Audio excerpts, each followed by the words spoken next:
It's a great blessing to have this time with you on the word of encouragement. And I trust that you're doing well here this week as we're heading now into what we call our ministry year. I trust that is for you. And the Lord has been blessing here in a wonderful way, and we're excited about the future.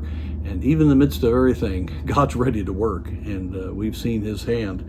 Philippians chapter 2 is a great passage, but before that, in chapter 1, before you get to what Christ has done for us, we have a very direct encouragement from the Lord through the Apostle Paul in regarding the opposition that comes as we walk with the Lord. And we read in verse 27, "Only let your conversation, your lifestyle be as it becometh, adorns the gospel of Christ, that whether I come and see you or else be absent, I may hear of your affairs, that ye may stand fast in one spirit, with one mind, striving together for the faith of the gospel."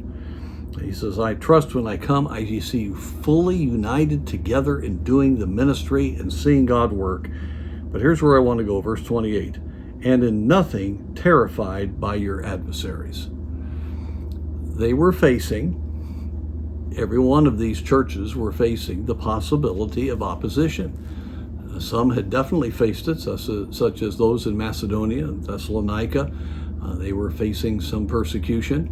In other places, Paul himself faced it, but he said we're not to be terrified.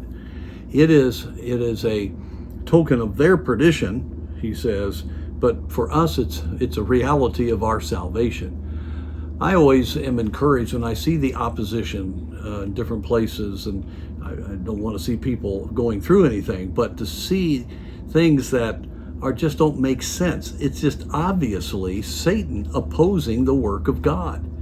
And when we get opposed, it just simply validates the genuineness, the credibility of what we believe. And so we as believers need to be focused, as the Apostle Paul says here, that you have one mind and one spirit. You're striving together for the faith of the gospel. That's what life is all about. And don't be terrified. Don't be constantly living in fear. We touched on this a little bit yesterday.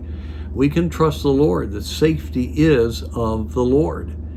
And this goes into chapter 2 that I mentioned, speaking of how Christ humbled himself and came to this earth for us.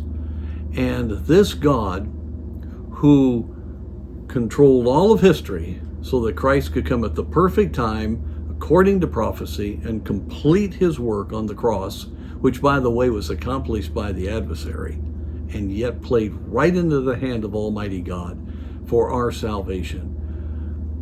This great work and this great God is going to take care of us and will encourage us during times of opposition.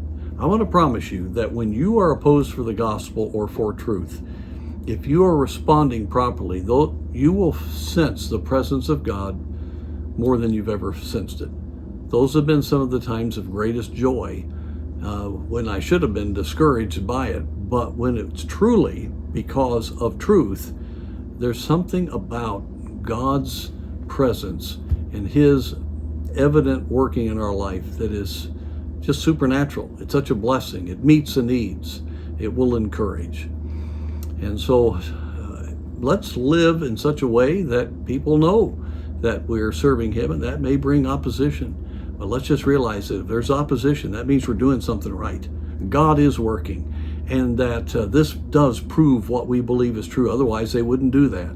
And we need to rejoice in the Lord and stay encouraged no matter what we're facing, because God's on the throne, and he has promised to be with us and to give us his mind if we will trust him.